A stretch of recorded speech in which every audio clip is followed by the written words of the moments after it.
I am somebody with autism and I work with people with autism as a consultant in various other capacities. And I feel often that autism is something that's quite misunderstood and underrepresented within legislation change. And I wondered whether you would be prepared to meet with me for a one-on-one meeting to discuss it. Okay, thank you very much. Lady here in green cardigan. Thanks. My name's Sue Royce and I'm from Citizens Advice. We're very concerned that young disabled people are actually not going to be able to move out of their parents' home and be able to live independently under the new welfare reform. Universal Credit offers no extra support compared to somebody who's able-bodied. If you're found fit for work, and many people can work, but they have significant levels of extra cost. Under the present system, you get the disability element of working tax credit. If they're on middle rate care, they also get the severe disability premium. We calculate that somebody, for instance, that's registered blind would get about £190 if they earn £100 a week. At the moment, for living costs under universal credit, they'll have less than £100 to live on. We think they just won't be able to afford to live on their own. Thank you. Lady in white at the back.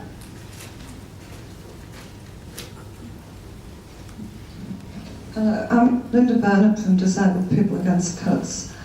What you say sounds very good, but the reality is that disabled people are living in fear every day that they're going to lose their benefits and their care funding.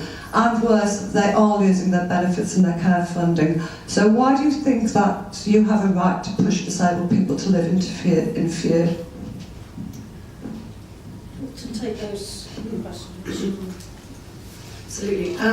First of all, Robin, in terms of autism being misunderstood, I understand what you say, and one of the reasons why we're undertaking the reform that we are with the Disability Living Allowance is because when I speak to organisations like the NAS, I know that they feel very strongly that many individuals who have very severe autism simply don't get the recognition of the problems that they can experience, particularly around mobility, with the current DLA assessment. So one of the things that I hope you've looked at with regards to PIP excuse me, and the new assessment is the way that we have really tried to recognise, particularly in mobility, the real problems that people with autism can experience. And also just to reassure you that we are working with the NAS on the development of the work programme too, to make sure that that is recognises the issues that people with autism face.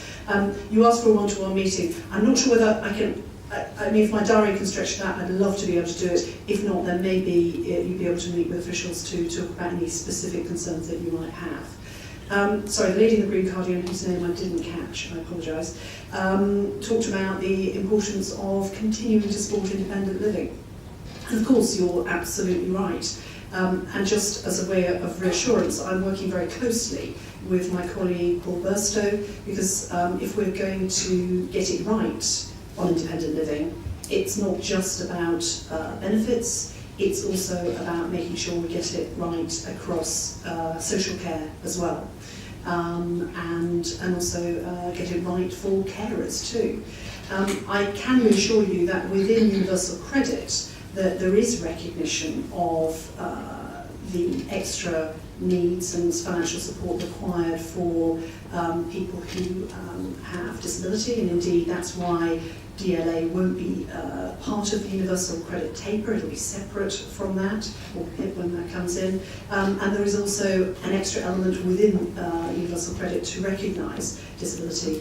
I mean, it is tough, and I absolutely understand that the financial constraints that are there, and come on to the issue that Lady the back Linda raised in terms of some of the real concerns, and you say fear, that people have at the moment. But I think I really would stress really strongly that Universal Credit, I think, for disabled people is a real step forward. Why?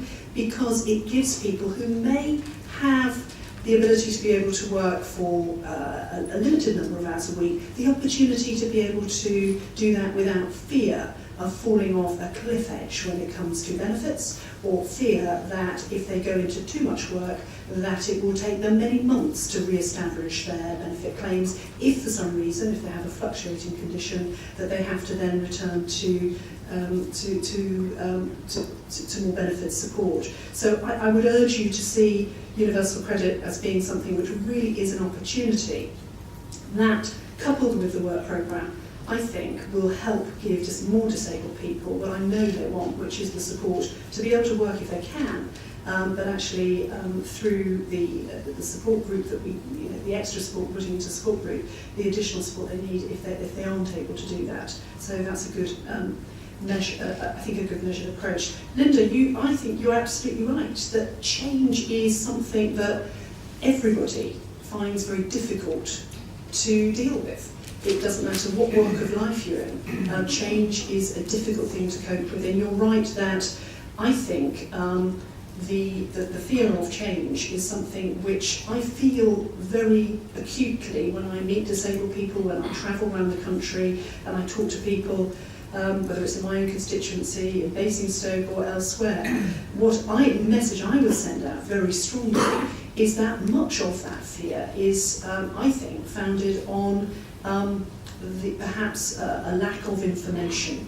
And I would say very strongly to you that at the heart of everything that we're trying to do as a government is to make sure that we have a benefit system with the sort of integrity which will help disabled people get the support they need, and not have to, when I open the newspaper and I see yet another case of somebody defrauding the benefit system, all I think is that probably doesn't help disabled people really feel confident that A, the money is getting to where it's needed, but also that they can with full confidence say that it's a support system that has integrity around it. I want to put that integrity back because I think it's good for disabled people to have a benefit system which is transparent and has the integrity that we need it to have.